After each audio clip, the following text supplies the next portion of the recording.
What's up, everybody? Welcome back to the channel. Re-recording this because auto framing was on and it was going like this constantly. So anyway, we're going to be talking about some new books, a little short book haul here. It's actually pretty extensive. I'll show you guys the nice, beautiful stack here. I'm not going to talk too much about the current reads. Let's make a thumbnail real quick. So I'm not going to talk too much about the thumbnail, or not going to talk too much about the current reads, because I kind of already briefed you on those in the last few videos. But this is the stack. These aren't brand new. I bought these maybe 2 or 3 weeks ago before I got the new bookshelf. But let's get into it. I'm going to try my best not to buy any more books until we get through some of these. Before we start the video, make sure you guys follow me on Instagram at Andrew Marlowe Artist Official.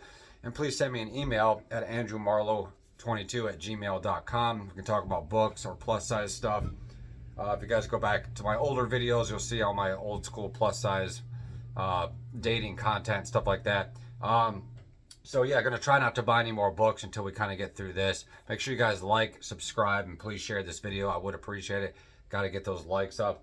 So let's start from the beginning here. What do we have? So I got this beautiful book called Crazy Water, Native Voices on Addiction and Recovery. It's kind of like memoirs, little biographies. You know, sort of like just the Native American perspective on addiction. You guys are probably well aware that Native Americans did not take very well to alcohol. Well, they actually loved it a little too much. Their bodies could not handle it. And they were given alcohol by the U.S. government and early traders from the 1700s. Many of them today are still alcoholics, and their bodies cannot really handle alcohol. So they struggle with this till this day. So I'm really interested to hear. This is actually a Penguin book. It's not a Penguin classic, but it is a Penguin book, which is very cool. So I will keep you guys up to date on this. Hopefully we'll get our eyes and ears into this.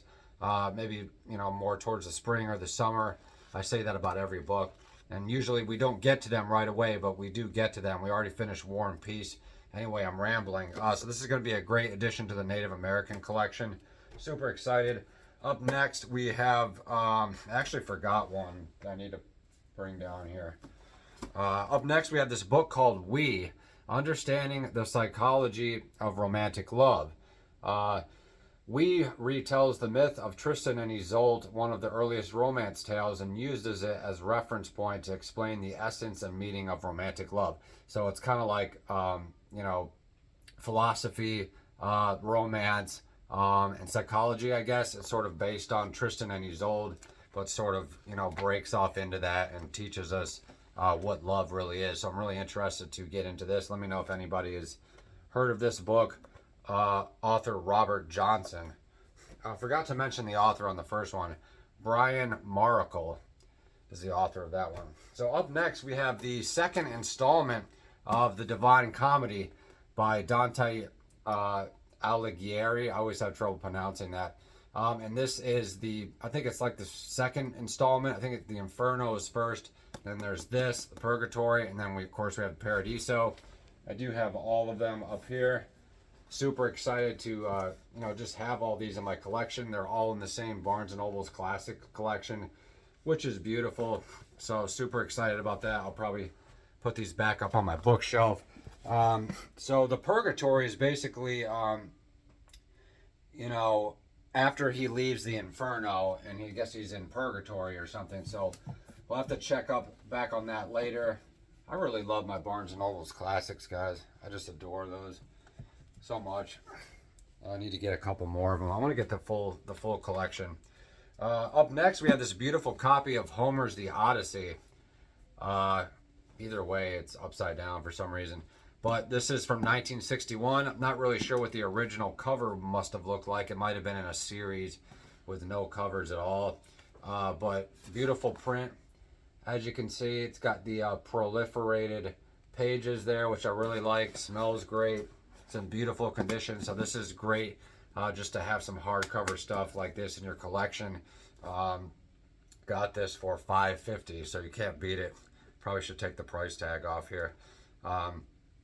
So hopefully that will inspire you guys to, you know, get some, you know, classic hardcovers in your collection. I haven't read Homer yet. Kind of slacking on Homer, but we will be getting to him eventually. Up next, we have Blood Meridian by Cormac McCarthy. I haven't read this.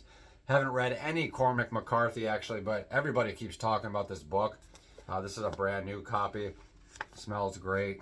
Got a cool picture of him there in the background.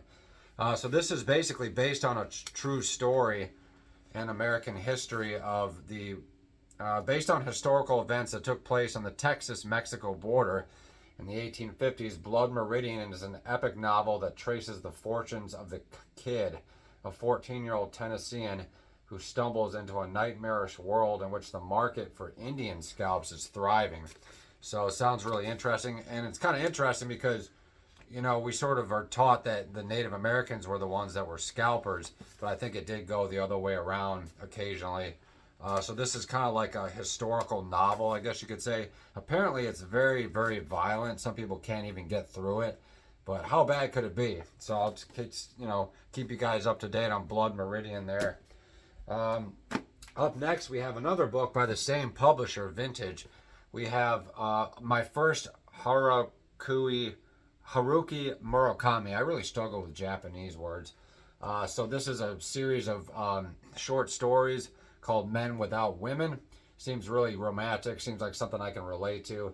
Across 7 tales, Haruki Murakami brings his powers of observation to bear on the lives of men who in their own ways find themselves alone.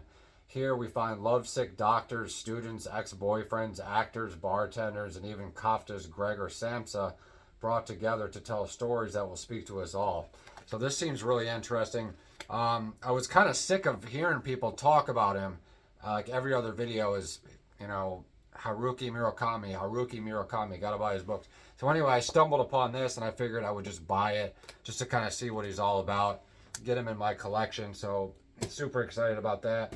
Up next, we have this really awesome vintage classic of Notes from the Underground by Dostoevsky. I read this when I was in high school, so definitely looking forward to getting into this. It's fairly short. It's not as big as Crime and Punishment, so I might kind of get my feet wet again with some Dostoevsky by reading Notes from the Underground. It's got the old school penguin color coding up there. I guess the Russian literature was yellow at the time or something. So this will kind of go beautifully back up here. I'm just going to kind of put some of them back as we discuss these, just so I don't have to do it all at the end. Let's see here. Put these back up here. What else have we got here?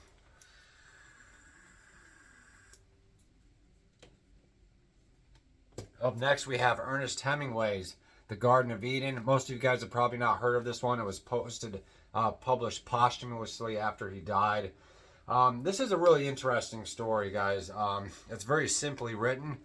It's about, I don't know, almost 300 pages, 247, not quite 300. But there's a lot of interesting stuff that Hemingway is interested in with gender and romance in this. Definitely encourage you guys to read it.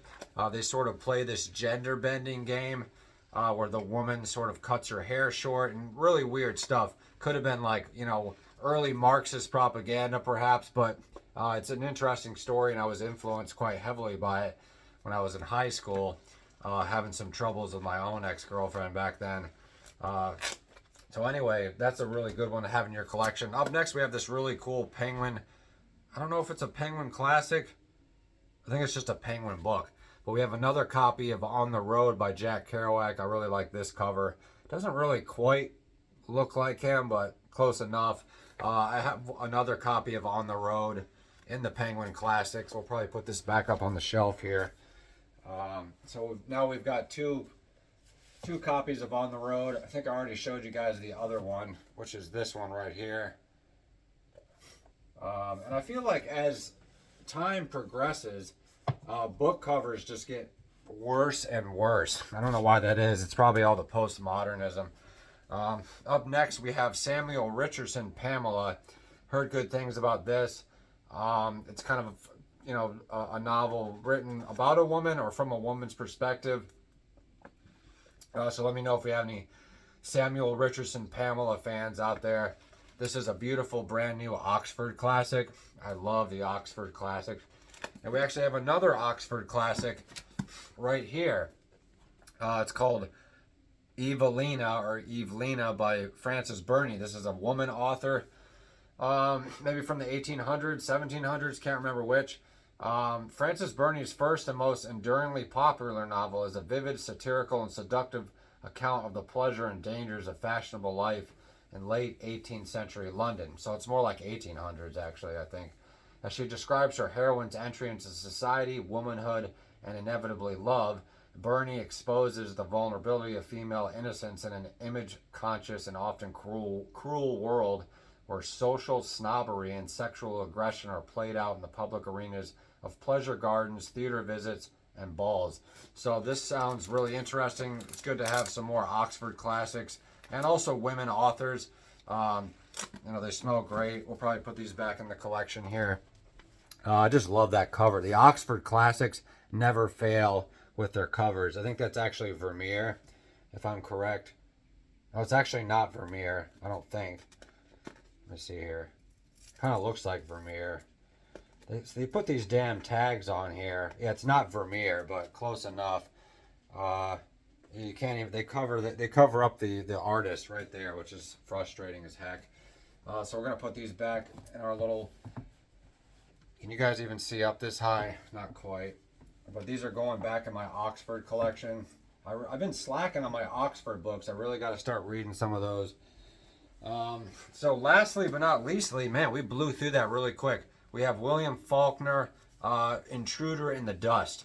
Now, I think I read The Sound and the Fury maybe back in high school. Faulkner was never really big on my radar. I always just thought he was kind of overrated, but I do kind of want to give him another chance now. He was kind of part of that period of writers, during Hemingway's time as well as Thomas Wolfe. So he's kind of in that generation at least. He's nothing like Thomas Wolfe or Hemingway, but maybe somewhere in between. So Intruder in the Dust is a once an engrossing murder mystery and an unflinching portrait of racial injustice. It is the story of Lucas Beauchamp, a black man wrongly arrested for the murder of Vincent Gowrie, a white man. Confronted by the threat of lynching, Lucas sets out to prove his innocence, aided by a white lawyer, Gavin Stevens, and his young nephew, Chick Mallison. So this sounds pretty interesting. Could be a little bit of Marxist, stuff in there as well. But if you guys are interested in social justice topics, you guys hear me kind of, critiquing the modern agenda of social justice. But I think social justice originally with stuff like this was legitimate. There was a reason for it. Nowadays it's kind of just been hijacked by all the Marxists, and we'll talk about that another time. But in terms of a social justice novel, I think this is a good place to start. So we will update you guys on that at some point. I do believe that's all the new books. Make sure you guys leave me a comment. What are you reading? What kind of books would you like to buy? If you guys want me to do any more, sort of bookshelf tours, or, I can pull out the art books, or we can pull out the specific collections here. Could talk more about War and Peace. We could talk about, how to collect books. Just let me know in the comments. I do have some of my own ideas, but I would love to hear from you guys as well. So thank you so much for watching, and we'll see you guys next time.